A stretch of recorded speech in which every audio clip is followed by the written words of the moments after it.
그 여자가 임신했습니다. 웃기죠? 이 이야기는 사랑이 아니라 무너짐에 관한 이야기입니다. 나는 그날 무너졌습니다. 남편의 폰에서 낯선 번호로 온 문자를 봤습니다. 이번 주에 병원 같이 가요. 아가 심장 소리 들려줄게요. 순간 손끝의 감각이 사라졌습니다. 우리는 평범했습니다. 결혼 9년 차, 아이는 하나, 남편은 말없이 일하는 사람이었고, 나는 그 말 없는 빈틈을 채우려 애쓴 사람이었습니다. 하지만 남편은 말없이 바람을 피웠고, 그 여자는 말없이 아이를 가졌습니다. 나는 처음엔 내가 뭘 잘못했는지 생각했습니다. 설거지를 더 열심히 했어야 했나? 말을 좀 더 따뜻하게 했어야 했나? 그 여자에 비해 내가 뭐가 부족했을까? 나는 계속해서 나를 부쉈습니다. 그리고 어느 날 그 여자가 직접 전화를 걸어왔습니다. 저 아기 낳고 연락 안 할게요. 근데 나쁜 사람은 만들지 말아주세요. 부처님께서는 말씀하셨습니다. 탐욕은 사랑의 탈을 쓰고 찾아온다. 나는 그 문장이 너무 아팠습니다. 남편이 사랑한 게 아니었다면 왜 나는 이렇게 부서져야 했을까? 어느 날 우연히 절에 들어갔습니다. 불상 앞에 앉아 눈을 감았을 때 스님 한 분이 조용히 말씀하셨습니다. 사람이 죄를 지으면 먼저 자기가 무너지는 법입니다. 그 무너진 마음에 죄가 자랍니다. 나는 그 말을 듣고도 말이 나오지 않았습니다. 내가 너무 아픈 건 남편 때문이 아니라 무너진 나 자신을 붙잡고 있었기 때문이라는 걸 그제서야 조금 알 것 같았습니다. 그날 밤 남편은 울며 말했습니다. 그 애는 실수야. 진심 아니야. 아이도 정리할 거야. 정리. 그 한 단어에 나는 다시 산산조각이 났습니다. 아이는 정리의 대상이 아니라 생명이었습니다. 그 말을 듣고 나는 말없이 집을 나와 절에 다시 앉았습니다. 그 밤 바람이 차갑게 불었고 나는 조용히 눈을 감았습니다. 스님이 내 어깨를 가만히 토닥이셨습니다. 그리고 부처님의 말씀 한 문장을 전하셨습니다. 그대여, 그 업을 놓아주시오. 나는 눈을 떴습니다. 숨이 가라앉았고 복잡한 마음이 조금씩 가라앉았습니다. 그 여자가 임신했다는 사실, 그건 내 업이 아니었습니다. 그건 남편이 지은 업이었고 나는 그 업에 휘말린 타인이었습니다. 이제는 알아야 했습니다. 내가 짊어질 건 그 사람의 죄책감이 아니라 나의 평온이라는 것을 나는 아직 용서하지 않았습니다. 하지만 더 이상 미워하지도 않습니다. 미움은 내 마음에 남겨진 마지막 업이었고 그것마저 이제 놓아주려 합니다. 조용한 밤 아기 울음소리 대신 내 안의 울음을 들었습니다. 그 여자가 임신했단 말보다 더 깊은 진실은 내가 나를 다시 품기 시작했다는 것입니다. 그리고 부처님의 그 한마디가 아직도 마음속에 남아 있습니다. 그대여, 그 업을 놓아주시오. 나는 조용히 아이를 안고 절에 갔습니다. 아이는 아직 어려서 세상의 일은 모르고 내 품에서 편안히 잠들었습니다. 그날 스님은 아이를 보며 말없이 웃으셨습니다. 그리고 따뜻한 차 한 잔을 내어주시곤 이야기 하나를 들려주셨습니다.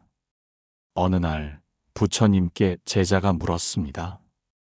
스승이시여, 남의 잘못 때문에 내가 이렇게 괴로워도 되는 것입니까? 부처님은 고개를 젓고 말없이 한 장의 거울을 내보이셨습니다. 거울 속에는 제자의 얼굴이 보였지요.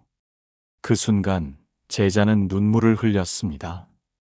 그 괴로움은 결국 남이 아닌 내가 나를 들여다보지 못했던 아픔이었음을 알았기 때문입니다. 나는 그 이야기를 들으며 어느 순간부터 남편과 그 여자보다 나 자신에게 분노하고 있었다는 것을 깨달았습니다. 왜 나는 몰랐을까? 왜 나는 참았을까?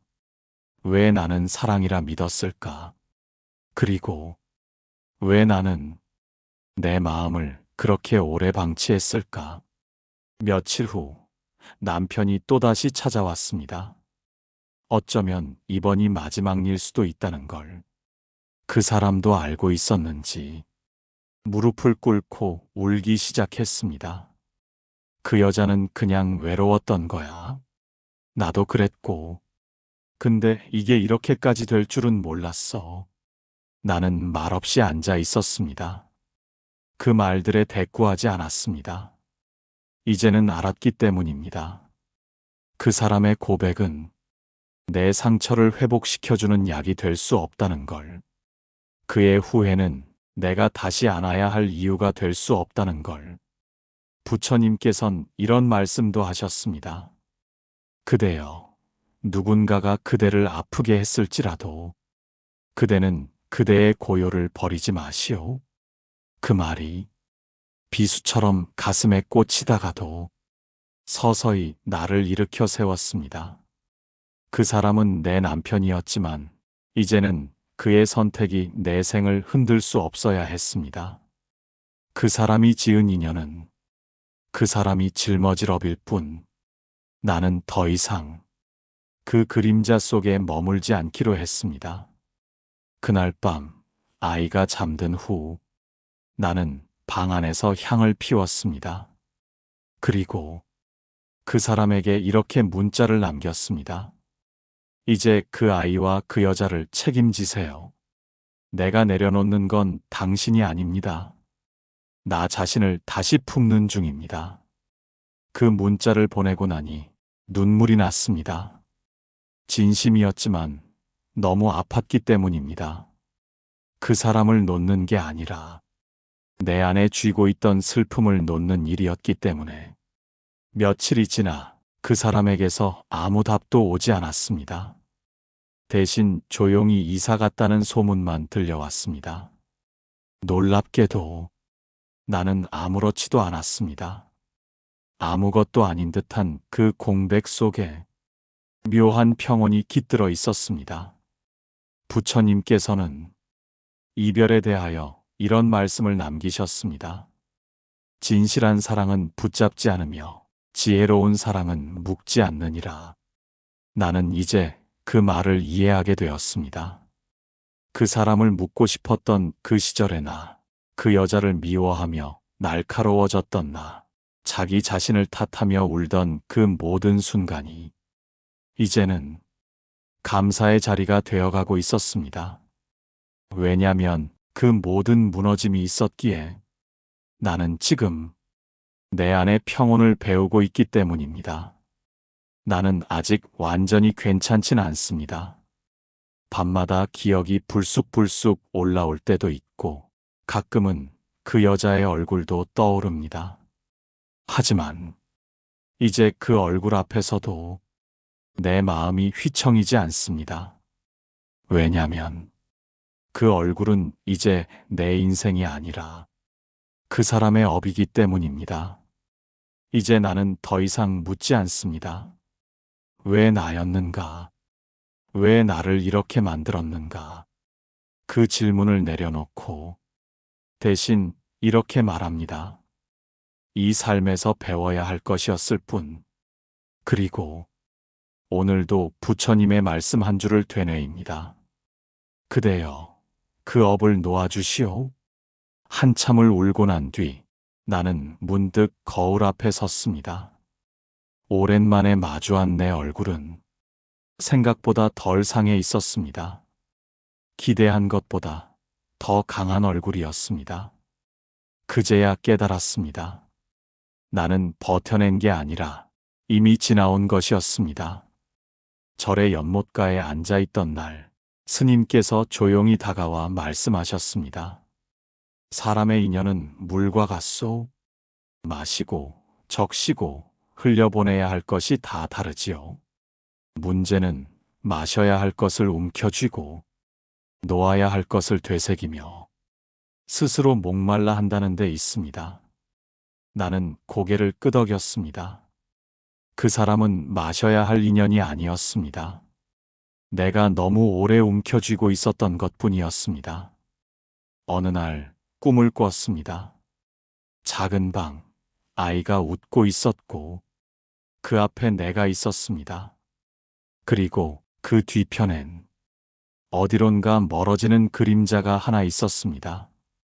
나는 그 그림자를 불러 세우지 않았습니다.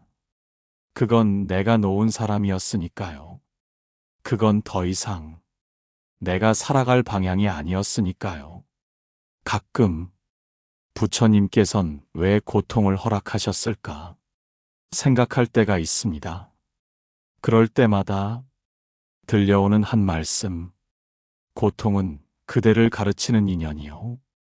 그대가 고요에 이르기 전 반드시 한 번은 머무는 문턱이요. 나는 그 문턱을 지났습니다.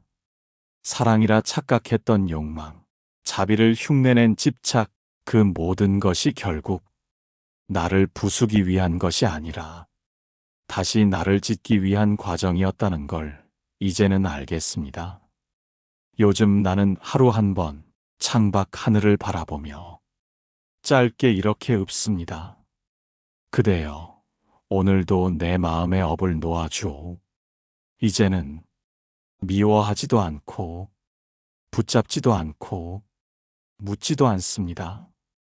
그저 조용히 한 발 한 발 자기 삶을 걸어갑니다. 그 길 끝에서 어디로 가든 나는 나를 다시 만날 수 있을 거라 믿기 때문입니다. 당신에게도 같은 말 남기고 싶습니다. 세상이 무너진 듯 보이던 그날, 그 무너짐은 끝이 아니라 고요의 시작이었다고요. 그 여자가 임신했을 때 그건 당신의 파멸이 아니라 당신이 놓아야 할 인연이 스스로 떠나는 방식이었을지도 모른다고요. 부처님께서는 그 모든 걸 이미 알고 계셨습니다. 그대여, 그 업을 놓아주시오. 이제는 그 말의 뜻을 당신도 아시길 바랍니다. 구독과 좋아요, 그리고 당신의 이야기를 댓글로 나눠주세요. 그 마음 하나가 또 다른 누군가에겐 큰 위로가 됩니다.